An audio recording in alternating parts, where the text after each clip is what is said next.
Bien, chers amis, bonjour.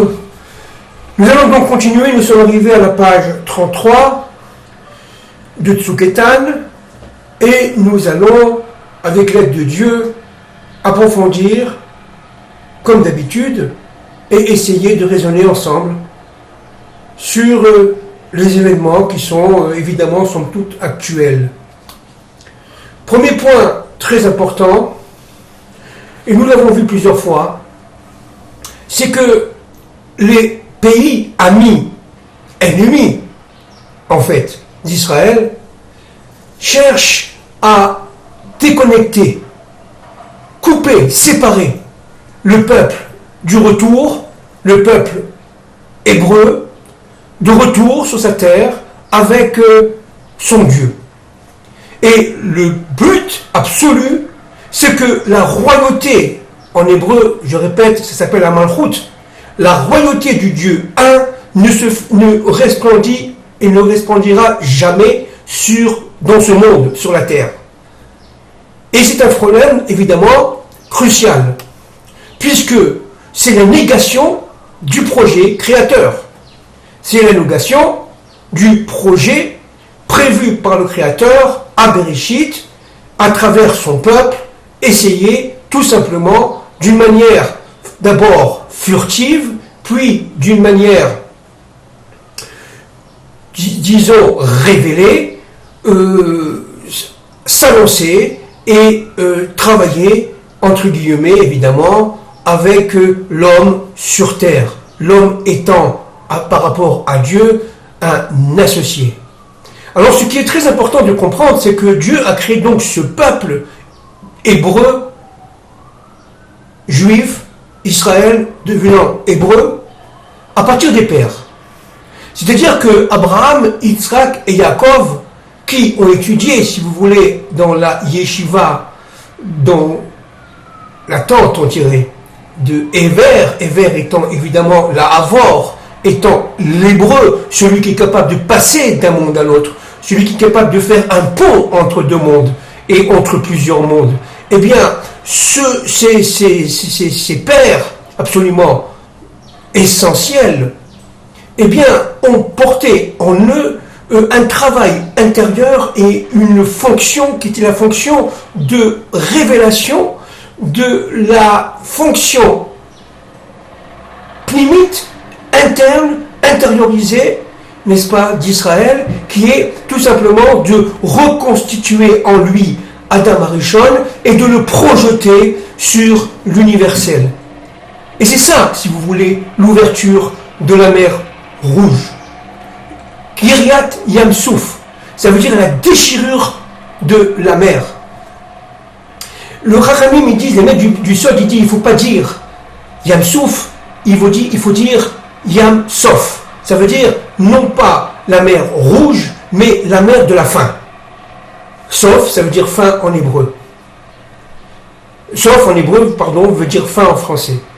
C'est-à-dire que véritablement, un peuple qui sort de l'esclavage, qui est meurtri par des années et des années de souffrance, trouve en lui la capacité de se libérer grâce à Dieu, grâce à la volonté divine, n'est-ce pas, qui va intervenir d'une main forte, d'un bras étendu, si vous voulez, Yam, Be'am, Chazaka, Beyat Chazaka, Beyat Chazaka, Bezrat Hashem, et donc il va le propulser à l'intérieur de cette mer, si vous voulez, au milieu de la mer, à pied, n'est-ce pas, au milieu de la mer, avec à gauche et à droite, si vous voulez, de sortes de murs d'eau, de murs marins, qui fait que le peuple va au milieu, vous voyez, la gauche étant liée évidemment à Yitzhak, la droite étant liée évidemment à Abraham, et le Yaakov étant la voie du milieu, c'est-à-dire que les êtres sont capables de révéler en eux l'union des contraires,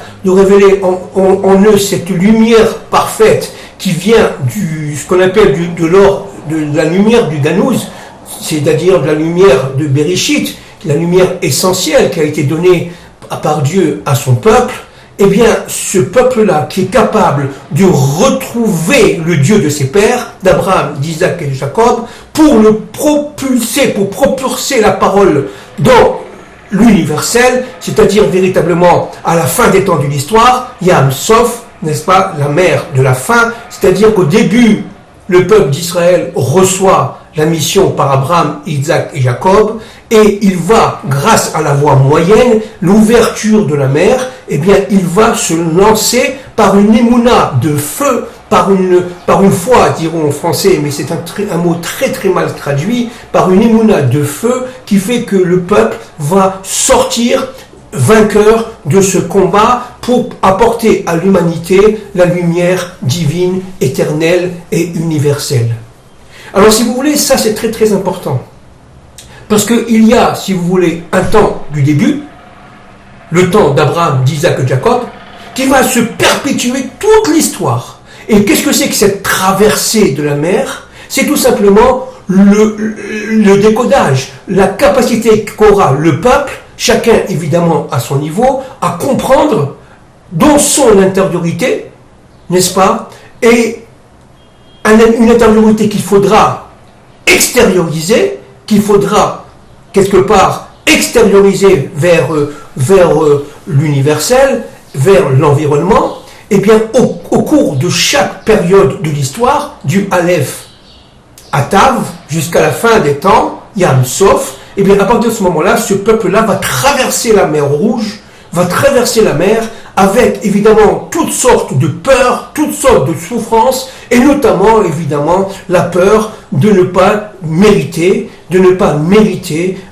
cette fameuse sortie d'Égypte et de cette fameuse sortie de la mer Rouge. Et à chaque fois, que ce soit individuel comme collectif, on vit les mêmes, si vous voulez, gradations, les mêmes moments, des moments certes originaux avec Moshe il y a plusieurs milliers d'années, mais ces événements se répercutent grâce, si vous voulez, à la graine qu'ont mise les patriarches, Abraham, Isaac et Jacob, et cette graine-là va sortir, si vous voulez, un magnifique, à la fin des temps, arbre avec des magnifiques fruits. Et c'est pas pour rien que, évidemment, ce Shabbat dernier, si vous voulez, n'est-ce pas, c'était le 15 Shvat, n'est-ce pas, où c'est la fête, c'est pas une fête, mais enfin disons, c'est le Yom HaRishon des arbres, à Ilanot, c'est-à-dire le jour où les arbres se réveillent après l'hiver, le début du réveil des arbres. C'est-à-dire, vous comprenez ce que ça veut dire qu'il y a un moment, véritablement, où Israël a réagi, a agi, n'est-ce pas, et dans l'histoire, et voilà qu'on arrive à la fin des temps, où l'arbre commence, à Baruch Hashem, à surgir, à sortir, évidemment, cet arbre étant lié directement au troisième temple. C'est pour ça que dans Kiryat Yam Souf, d'abord c'est une shira, c'est un chant, et donc Myriam a compris, Myriam étant liée, la prophétesse, la sœur de Moïse, la sœur d'Aaron, étant liée directement à la Malchut, elle a compris absolument que elle a vu, ils ont vu, d'ailleurs ils ont tous vu, si vous voulez, le plan de Dieu, qui était intériorisé, mais là ils l'ont vu extériorisé, ils ont compris l'historicité, si vous voulez, l'événementiel lié à la méta-histoire, et à partir de ce moment-là, ils ont commencé à chanter. Les Rachamim, les maîtres du Sod, disent que le chant, lorsqu'il est d'abord individuel et surtout collectif, il a une force inimaginable. Le chant vers Dieu est une force inimaginable parce que la force qu'il récupère de chacun d'entre nous est infiniment plus forte dans son ensemble lorsqu'elle est réunifiée, n'est-ce pas, que la somme des chants et des forces individuelles. Et on arrive à un niveau de sainteté tel que chacun, après l'ouverture de la mer Rouge, eh bien, a compris le plan de Dieu. Et c'est ce que veut Dieu dans chaque événement de notre période. C'est pour ça que dans la Gada de Pessah, on ne parle et beaucoup plus que de la sortie de la mer Rouge, que des dix plaies. Les 10 plaies jouent un rôle très important, on l'a déjà vu, un rôle pédagogique, n'est-ce pas? Mais il fallait arriver à la déchirure carrément de la mer, c'est-à-dire de ces eaux d'en bas, qui font que sous les ordres de Dieu, elle va s'ouvrir parce que nous devons comprendre l'évolution de tous les événements historiques et de toutes les associations que peuvent conférer, si vous voulez, nos ennemis pour détruire le plan de Dieu et pour détruire tout simplement le retour d'Israël sur sa terre. Et ça, c'est l'armée égyptienne, si vous voulez.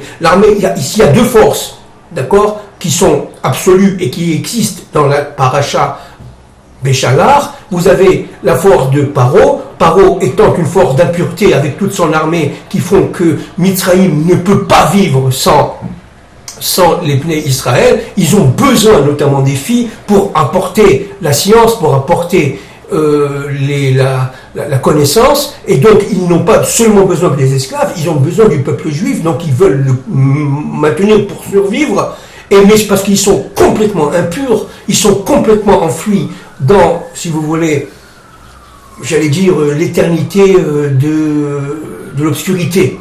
Et donc, parce que c'est cyclique, l'Égypte crée sa propre Égypte, etc., etc. Et c'est Kriyat Yam-Souf qui fait que l'Égypte va tomber, va, si vous voulez, quelque part, imploser après les 10 plaies, après la mort des premiers-nés notamment, et à partir de ce moment-là, le peuple va se libérer. Une deuxième force, qui est une force, si vous voulez, différente de l'Égypte, mais aussi essentielle parce que monstrueuse, on en a parlé beaucoup, ce sont les forces d'Amalek. Et les forces d'Amalek, si vous voulez, vont compléter les forces de Paro, les forces de l'Égypte, pour pouvoir donner les stockades, donner le coup final à ce plan, à cette résurrection d'Israël, de retour sur sa terre, de manière à ce que la nation juive ne se fasse jamais, jamais, jamais. C'est-à-dire, il s'agit de, si vous voulez, pour les kabbalistes, vous allez comprendre ça, de déconnecter la Malchut de toutes les autres sphères, de tous les autres attributs divins. De manière à ce que la Malchut, qui comprend l'ensemble des attributs divins, l'ensemble des mondes, n'est-ce pas, qui lui est supérieur, eh bien, il s'agit de déconnecter ce monde, qui est un monde d'unité, d'un monde de perfection, mais d'un monde de matière, c'est la Malchut, avec le mal. Le mal se trouve particulièrement dans la Malchut, et donc tout le problème, c'est que le mal utilise le bien pour se nourrir et pour tout simplement séparer, empêcher le monde de voir la réalité merveilleuse de la présence du Dieu un dans notre monde. Et donc cette volonté de séparation, n'est-ce pas, eh bien c'est une volonté qui va faire en sorte que les forces de Paro et les forces d'Amalek vont se compléter. Un au début et l'autre à la fin de la paracha. C'est-à-dire que Israël n'est pas tranquille. Jusqu'à l'arrivée du Mashiach ben David, Israël est pourchassé et en souffrance parce que tout simplement il porte en lui un message qui est les pays de clipote, c'est-à-dire les pays écorces, l'extériorité des pays qui est aujourd'hui plein d'obscurité et plein d'impureté, eh bien ne peuvent pas admettre. Parce que tout simplement, elles vont s'apercevoir que leur réalité est une réalité fantasmatique, illusoire.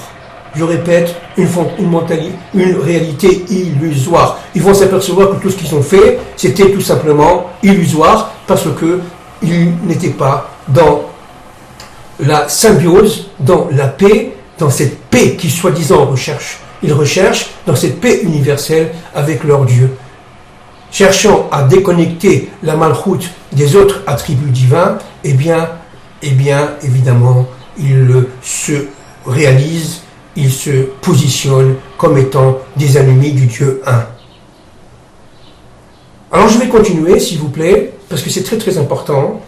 De nos jours, avais-je dit, page 33, au sein des collectivités dites palestiniennes, il existe pour chaque famille, chaque clan, en fonction des endroits, points cosmiques, où il se trouve, une problématique existentielle majeure selon le monde incarné dans l'âme de chaque individu.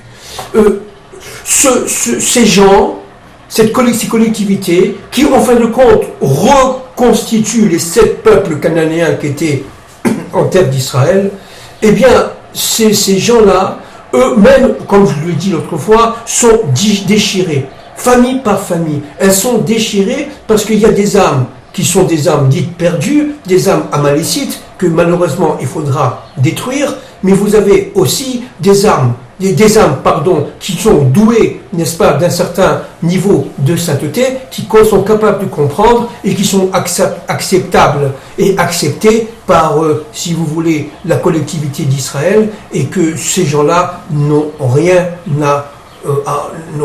à redouter, évidemment.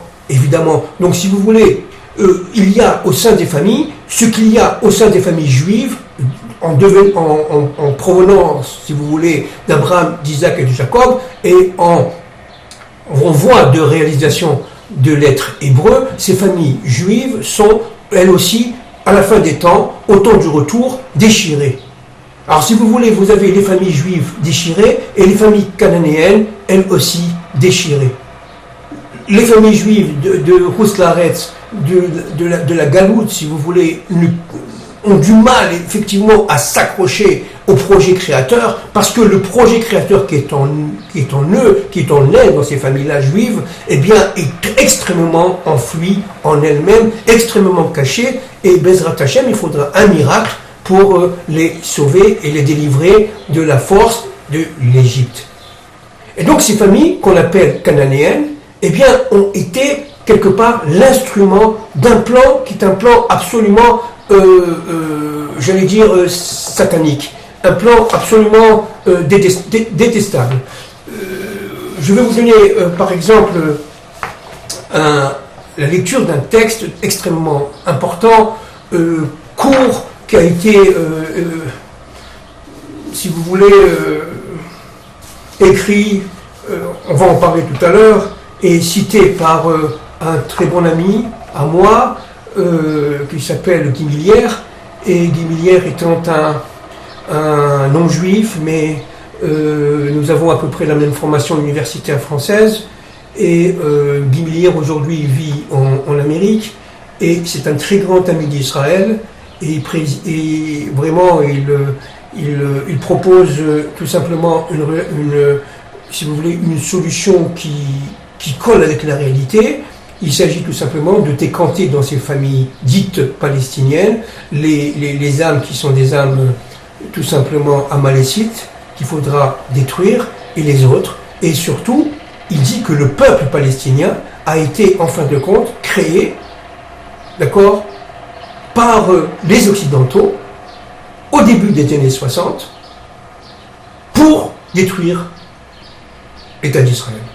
Alors regardez, je vais lire pourquoi et comment le peuple palestinien fut inventé. Nous ne faisons pas, je n'ouvre pas une précision, de politique. Il ne s'agit en aucun cas ici d'un discours politique ou d'un discours stratégique. Il s'agit, n'est-ce pas, de révéler des forces qui sont des forces, disons, spirituelles, cachées, en voie d'être reconnues. Maï Pasepa, c'est un ancien chef de la Securitate roumaine, écrit dans son livre The Kremlin Legacy, un jour de 1964, nous avons été convoqués à une réunion conjointe du KGB à Moscou. Le sujet était important, car il s'agissait de redéfinir la lutte contre Israël. Considéré comme un allié de l'Occident dans le cadre de la guerre que nous menions contre lui. La guerre arabe pour la destruction d'Israël n'était pas susceptible d'attirer beaucoup de soutien dans les mouvements pour la paix satellites de l'Union soviétique. Il fallait la redéfinir. L'époque était aux luttes de libération nationale. Il fut décidé que ce serait une lutte de libération nationale, celle du peuple palestinien. L'organisation s'appellerait OLP, Organisation de libération de la Palestine. Des membres des services secrets syriens et des services égyptiens y participaient. Les Syriens ont proposé leur homme pour en prendre la tête Ahmed Choukairi, et c'est celui-ci qui fut choisi. Les Égyptiens avaient leur candidat, Yasser Arafat. Quand il parut que Choukairi ne faisait pas l'affaire, il fut décidé de le remplacer par Arafat, explique Passepa. Celui-ci fut façonné, costume de Che Guevara, moyen-oriental, barbe de 3 jours de baroudeur. Il fallait absolument séduire nos militants et nos relais en Europe. Et M. Guimilière écrit, fin de la citation là. 40 et quelques années après l'opération de séduction, en 1964, apparaît avoir été un net succès. Non seulement la lutte de libération nationale du peuple dit palestinien apparaît comme juste et légitime, mais nul ne met en doute l'existence d'un peuple palestinien.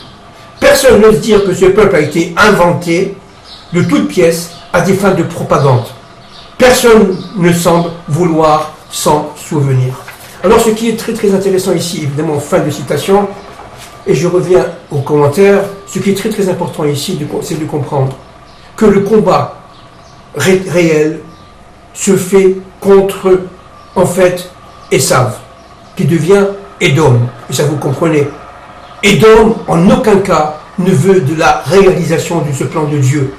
Édom, c'est plein, si vous voulez, de violence, c'est plein de force, d'impureté. C'est Rome qui veut détruire Israël et détruire le plan de Dieu. Point, point et point. Et donc, si vous voulez, notre problème, c'est que de bien comprendre, une fois pour toutes, que Esav, sonné est Israël. Nekuda, c'est pas moi qui le dis, c'est pas nous évidemment, c'est le Chajibi, Rabbi Shimon Bar Yochai. Et il dit que c'est une halakha. Esav et Israël. Voilà, donc c'est une donnée absolument fondamentale. Il ne s'agit pas d'un peuple dit palestinien qui est là, c'est pas ça du tout, ça c'est de la propagande. Il s'agit des 7 peuples cananéens, n'est-ce pas, qui reviennent pour faire leur propre réparation, leur propre tikkun. Donc il ne s'agit pas de créer un État palestinien, parce que si on le fait, eh bien on détruira Israël, ça ne se fera pas, ça ne fera jamais, puisque Dieu est derrière tout ça.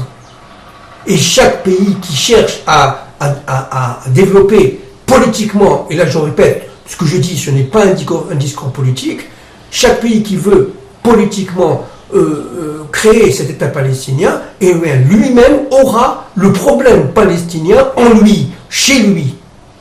C'est pour ça que des pays comme la France, des pays comme en Europe, et même en Amérique, il y a un risque sérieux de guerre civile. Parce que ce que vous avez voulu faire en Israël, eh bien vous l'aurez chez vous, dit Dieu. C'est-à-dire que c'est Mida keneged Mida. Alors je continue.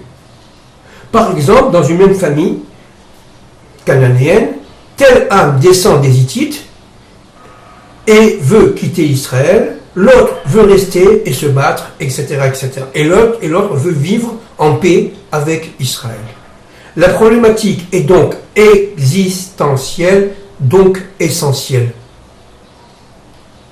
La réalité est beaucoup plus diversifiée que l'on pense au premier abord. Le but de l'Occident, c'est de mettre la confusion dans notre région, de manière à ce que Jérusalem ne soit jamais réunifiée, de manière à ce que Israël ne soit jamais en totalité, si vous voulez. Que chaque terre importante, fondamentale d'Israël, qui appartient intrinsèquement à Dieu, et seulement à Dieu, qui le donne aux Hébreux pour une mission, la terre d'Israël n'appartient à personne, elle ne nous appartient pas à nous, juifs devenant hébreux, elle appartient à Dieu. Point final. La solution ne viendra pas par la constitution d'un État-nation, ardemment voulu par les Occidentaux, descendants d'Ésav, frère ennemi de Jacob et grand-père d'Amalek. Bon, c'est clair. Et prenant malgré tout les masques, la destruction d'Israël comme entité nationale de révélation de la réalité, de la royauté divine. Je répète un point fondamental. Il ne s'agit pas de régler forcément Israël de la carte complètement. quoique de nombreux, disons, gouvernements commencent à l'admettre au niveau de l'Occident. Il ne s'agit pas de ça, il s'agit de rendre Israël suffisamment petit, suffisamment, si vous voulez, non fort, je ne sais pas si ça se dit en français, n'est-ce pas, de manière à ce qu'il ne fasse jamais sa mission. De manière à ce que les points cosmiques qui se situent en Eretz Israël ne puissent pas produire de la prophétie. Donc faire venir, révéler le nom de Dieu sur terre. C'est ça le but. Donc il s'agit, si vous voulez, en prenant une partie, 20 km² ici, 10 km² ici, en coupant Israël de sa propre signification essentielle, ontologique, de manière à ce que cette terre ne puisse pas donner ce qu'elle peut donner au monde. Et donc, si vous voulez, il s'agit d'un combat crucial. Ça, évidemment, on sait qui va gagner. C'est Dieu, bien entendu, et son peuple, bien entendu. Il cherche à affaiblir au maximum Israël de manière à ce qu'elle ne soit pas tout simplement opérationnelle dans sa fonction et dans sa mission. Voilà. Elle viendra par une révélation du type messianique sur la nature profonde du conflit, sur la prise de conscience individuelle et collective de l'essence même du problème qui se résolvera presque aussitôt. Akadosh Baruch Hu, il va créer les événements qui font que la vérité nous sautera à tous au visage. On comprendra. On comprendra qu'on a été tout simplement manipulé, qu'on a été, si vous voulez, dans un mensonge, le plus grand mensonge de l'histoire, éhonté, dans la ruse. On le comprendra. Mais avant cela, évidemment, il faudra passer par toutes sortes de souffrances, malheureusement. Et encore une fois, malheureusement, je finis, nous sommes à la fin, à la page 34. La bande de Gaza se présente comme une terre strictement opposée à la terre. Je répète, la bande de Gaza se présente comme une terre strictement opposée à la terre d'Israël. Elle ne peut en effet transformer l'impur en pur et a une particularité propre tant que les Hébreux ne s'y sont pas effectivement installés, celle de supporter presque sans aucune limite les niveaux d'impureté reçus et stockés. Bon, ça c'est un point très très important, fondamental, n'est-ce pas, qui va tout simplement déclencher un conflit mondial formidable. C'est parce que cette terre, elle stocke les impuretés, et comme on l'a déjà dit, cette terre représente en tout petit, en minuscule, l'universel non juif, l'universel, si vous voulez, laïque. Eh bien, c'est une terre qui, comme elle est liée directement à l'État d'Israël, c'est comme une terre éponge. Elle prend toutes les impuretés jusqu'à ce qu'elle implose, c'est-à-dire véritablement qu'elle n'en peut plus, qu'elle sent sa propre mort venir, et elle va rejeter, si vous voulez, ce sentiment, cette mort à l'universel. Et c'est ça qui est très très très dangereux. Je reviendrai sur cela, bien entendu. Je vous embrasse.